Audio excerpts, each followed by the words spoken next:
Welcome to this explainer. Okay, I want you to picture something for a second. Imagine a quiet terrace, but it's set up almost like this memory bazaar. It's layered, it's introspective, and it is absolutely filled with invisible triggers. This is where we meet two people, Mira and Arav. Now, Mira brings an old brass key, the heavy kind they used to use to open an old merchant's ledger, and a little packet of cinnamon-coated peanuts. Arav, on the other hand, brings a printed buyer persona map from a regional textile cooperative. Setting the scene exactly like this is actually super vital, because the journey we're going on today, it's all about uncovering the hidden rhythms of how and why we buy things. We are exploring human behavior not just as some repetitive habit, but as a deep, unfolding history. So Mira places that brass key down on her notebook and shares this genuinely incredible thought. We usually think of buying as a really simple transaction, right? Like, I have money, I need an item, I make a choice, boom, done. But Mira frames it as choreography. It's this deliberate, sometimes entirely unconscious dance where people are actually moving toward meaning, not just acquiring objects. And that is the core thesis of our explainer today. We are literally going to map out the steps of this dance. All right, let's jump right into section 1, two worlds of buying. Let's clearly lay out the two main spheres where this purchasing choreography actually happens. On one side, we've got consumer buying behavior. This is you and me at the grocery store or scrolling through our phones shopping online at 2 a.m. It's heavily shaped by psychology, our hidden motivations, our sociology, and our personal identity. Now, on the flip side, we have industrial buying behavior. This is when a whole organization purchases goods for production or operations. Theoretically, it is highly rational, heavily structured, and driven by strictly task-oriented objectives, like quality and price. But, as you'll see in a minute, both of these worlds, no matter how different they seem on the surface, are ultimately fueled by personal human relationships. Let's look a bit closer at the consumer side first. There's this fantastic example in our source material about a local bakery. They started noticing a really distinct pattern. All these young professionals were consistently coming in to buy millet cookies right after their yoga classes. Now, they weren't doing this just because the cookies were nutritious, and they definitely weren't just hungry. They were buying those specific cookies as a reflection of their identity as healthy, mindful people. As Mira perfectly summarized it, it wasn't just hunger, it was habit, totally intertwined with who they believed they were. Now, flip that over to the industrial side. You'd probably think a massive cooperative dairy choosing a packaging vendor would just stare at a spreadsheet, find the lowest number, and call it a day. But they didn't do that at all. They actually selected their vendor based on reliability and shared organizational values. The cost was literally just one factor among many. Arav captures this beautifully when he points out that it wasn't just some cold calculated procurement, it was the formation of a partnership. Because even in strictly B2B transactions, human beings are looking for trust and alignment. Moving right along to section 2, classic consumer behavior models. So, once you recognize that buying is this intricate dance, you naturally want to choreograph it, or at least map out the steps. And to do that, we rely on classic academic frameworks to try and make sense of our incredibly complex human nature. What's really fascinating here is how we can contrast the expectations of three very different types of thinkers: an economist, a psychologist, and a sociologist.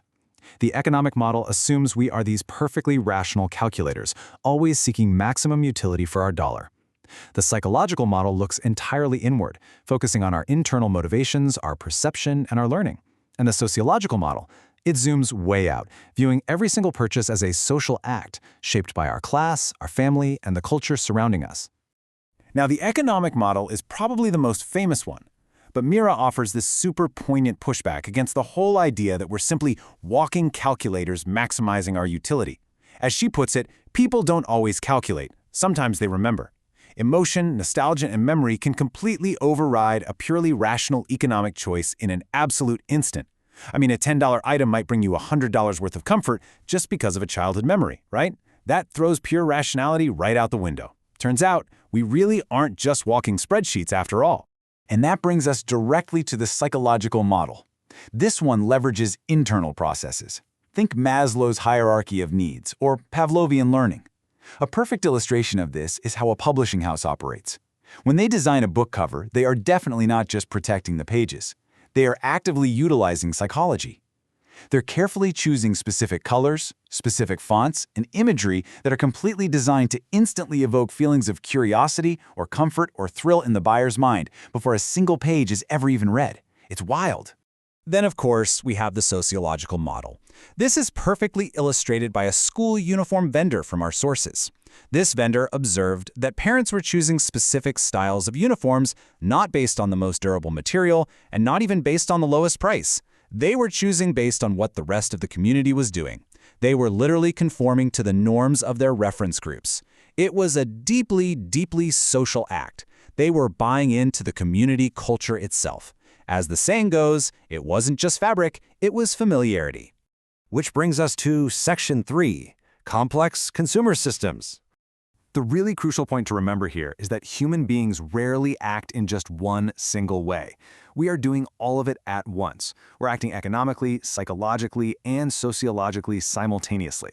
When these disciplines merge, we get these complex models, like the Howard Sheath framework, which really attempts to map the exact, messy flow of human decisions.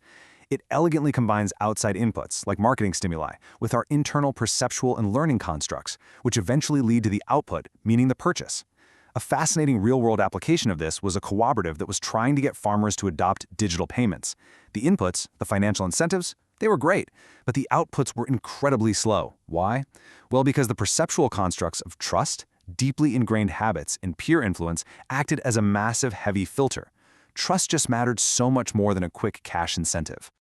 And this brilliantly illustrates our next framework, the Nicosia model. Think of this as a communication map between the firm and the consumer. It traces a very specific four-step journey. First, the consumer is exposed to the firm's message. Second, that exposure shapes an attitude. Third, that attitude leads to an evaluation of the product. And fourth, it finally results in an action. A bakery actually used this exact flow by posting these beautiful storytelling reels on social media. They didn't just push a product, they built a real emotional connection in step 2, so that by the time the product actually launched, their audience was already entirely primed to act. Looking at those storytelling reels, Arav had a realization that really strikes at the heart of modern buying behaviors. The bakery wasn't just running some standard promotional campaign, they were actively establishing a presence in their customers' lives. The Nicosia model reminds us that leaving a genuine emotional footprint is far, far more effective than just pushing a loud advertisement at someone. Presence creates an attitude. Promotion just demands an action. All right, let's shift gears for Section 4, Industrial Buying Frameworks. So transitioning back to the B2B world for a second, does all this emotion and identity stuff actually apply when a massive corporation makes a $1 million purchase? Absolutely it does. To understand industrial purchasing and to prove it really does have a human pulse, we first have to look at the Buygrid framework. This is a highly choreographed, 6-step sequence. An organization recognizes a need and writes a spec, they search for suppliers, they evaluate, they select, they place the order, and they review the performance. Now, on paper, this sounds incredibly systematic, cold, and calculated, right? But ask yourself, who is actually executing these steps? Exactly. People. That's where the Webster-Wind model comes in, and honestly, it's a total game changer. It injects reality right into the Buygrid framework by acknowledging the simple fact that organizations don't make decisions, people do. It introduces the actual variables that influence the buyers, environmental factors like the economy, organizational constraints like budgets, and crucially, interpersonal dynamics. Things like office politics, personal friendships, and individual risk tolerance all play massive, massive roles behind the scenes of corporate procurement. Let's ground these industrial models in the story of our textile firm. They needed to choose a dye supplier, so they used the Buygrid framework to systematically look at the hard data. Cost per liter, delivery timelines, strict chemical specifications. But they simultaneously applied the Webster-Wind model by weighing the human element. They looked closely at their relationship history with the supplier. Have they been reliable in a crisis before? Do we actually trust their management team? They were literally weaving hard data with human history. Finally, we arrive at Section 5, the pulse of presence. We've covered a tremendous amount of ground today, right? From individual identity all the way up to corporate strategy. So let's bring our focus back to that quiet terrace where we first started. The brass key is sitting perfectly still on the notebook, and the cinnamon-coated peanuts are nearly all gone. In that quiet space, Arav delivers a profoundly deep realization. If buying is choreography, exactly as Mira suggested, then the behavior driving it is not merely some repeating pattern. It is presence. Buying decisions are a living, breathing reflection of who we are, what we value, and exactly how we connect with the world at any given present moment. So, as we wrap up this explainer, I really want you to turn these lenses inward. We've looked at consumers and corporations, but what about you? take a second to genuinely ask yourself, what actually shapes my decisions? Is it pure utility, or is it a hidden memory? Is it a strict economic calculation, or a deep sociological desire to belong? Next, consider your own routines. How do you listen to your habits? Those repetitive and seemingly small actions you take every single day. The exact coffee shop you visit, the brand of shoes you tie, the software you refuse to change, they aren't accidents. They are literally the choreography of your own life. What are they trying to tell you about your own identity? Then think about how you interact with the world. Whether you're selling a product, pitching an idea to your boss, or just trying to understand a friend, what models help you understand others?